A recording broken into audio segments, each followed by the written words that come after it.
இசப்பா இந்த வார்த்தையை என்கிட்ட பேசி நான் உன்னை தெரிந்து கொண்டிருக்கேன். தாயின் கர்ப்பத்துல உருவாக முன்னமே நான் உன்னை தெரிந்து கொண்டிருக்கிறேன்.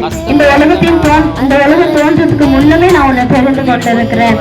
எதுக்காக அப்படின்னு கேட்க முடியல. நீ எனக்கு சாட்சியா இருக்கணும்னு சொல்லி, நாட் ஓன்லி மீ, என்னை மட்டும் இல்ல இசப்பா உங்களையும் தெரிந்து கொண்டிருக்கிறாங்க. உங்களையும் அவர் தாயின் கர்ப்பத்தில் உருவாக முன்னமே தெரிந்து கொண்டிருக்கிறாங்க. எல்லாருடைய வாழ்க்கையிலும் இசப்பா ஒரு பர்பஸ் வச்சிருக்கிறாங்க. ஒருவேளை நீங்க கஷ்டப்பட்டுட்டு இருக்கலாம், ஒருவேளை நீங்க வியாதியில இருக்கலாம், இல்ல ஒருவேளை கன்ஃபியூஷன்ல இருக்கலாம், இல்ல எனக்கு யாருமே இல்லைன்னு சொல்லி ரெஜெக்ட் பண்ணப்பட்ட பாத்திரமா இருக்கலாம். உங்க எல்லாருக்கும் ஒரு குட் நியூஸ் இருக்கு. இயேசுப்பா அவங்க கூட இருக்கிறாங்க. எந்த தேவன் என்னை ரட்சித்தாரோ, எந்த தேவன் எனக்கு சுகம் அளித்தாரோ, எந்த தேவன் எனக்கு தகப்பனா இருந்து என்னுடைய தேவையை சந்தித்தாரோ, அதே தகப்பன் உங்களுடைய வாழ்க்கையும் சந்திக்க வல்லவரா இருக்கிறார். நான் சும்மா சொல்லல, 7 டெத் நான் கிராஸ் பண்ணியிருக்கிறேன். 7 டெத் கிராஸ் பண்ணி நான் இந்த இடத்துல நின்று ஆண்டவருடைய சாட்சியை சொல்லிட்டு இருக்கிறேன். என்னைய மரணத்துல இருந்து கொண்டு வந்த தேவன், அதன் ஜீவனோடு உயிர் தெழுந்த தேவன் இன்றைக்கு உங்களுடைய வாழ்க்கையிலையும் நீங்க என்ன தேவைக்காக இருக்கிறீங்களோ கர்த்தர் அதை பூர்த்தி செய்ய வல்லவரா இருக்கிறார். அவங்க கிட்ட சொல்றாங்க, you are the chosen generation, you are the chosen one. நிறைய பேர் அழைக்கப்பட்டவர்களா இருக்கலாம். மேபி இங்க இருந்து இந்த வார்த்தையை எங்கேயாவது ஒரு முக்குல இருந்து கேட்டுட்டு இருக்கலாம்.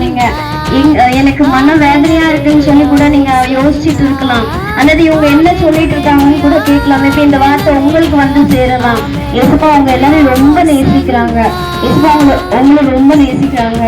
அவரை போல நேசம் இந்த உலகத்துல எதுவுமே கிடையாது. நான் எப்பவும் சொல்றது வந்து, இயேசுப்பா வந்து நம்ம கிட்ட நேரா பேச போறது கிடையாது. அவரை வந்து நம்ம பார்க்கவும் முடியாது. பட் நம்ம இயேசுப்பா கிட்ட உட்கார்ந்து பேசவும் முடியாது. But we can feel him. அவருடைய பிரசன்னத்தை நம்மளால உணர முடியும். அவர் நம்ம கூட இருக்கும் போது அவருடைய கையை நம்ம வந்து எல்லா வேலையிலையும் நம்ம பார்க்க முடியும். ஒருவேளை நம்ம கீழே தட்டி விழ போது கூட இயேசுப்பா நம்மளை தூக்கி எடுக்கிற தேவனா இருக்கிறார்.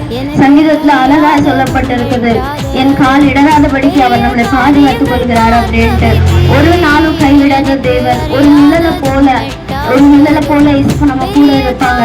ஒருவேளை மனுஷங்க அவங்க கிட்ட சொல்லிருக்கலாம், நான் இருக்கேன், கடைசி வரை நான் உன்னைய பாத்துக்கிறேன், நான் உன்னை பலப்படுத்துக்கிறேன் அப்படின்னு.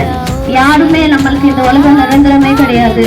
சந்தேகமே இல்லை, மரணம் ஒரு நாள் நம்ம எல்லாரையுமே சந்திக்கும். பட் நிலையான தேவன் நம்மளுக்கு இருக்கிறாங்க. இன்னொரு வருஷம் கூட இருக்கு, மத்தேயு 28:20, இதோ உலகத்தின் முடிவு பரியந்தம் சகல நாட்களிலும் நான் உன்னுடனே இருப்பேன்னு சொல்லி இருக்கிற தேவன் இன்னைக்கு உங்க எல்லாரையும் பார்த்து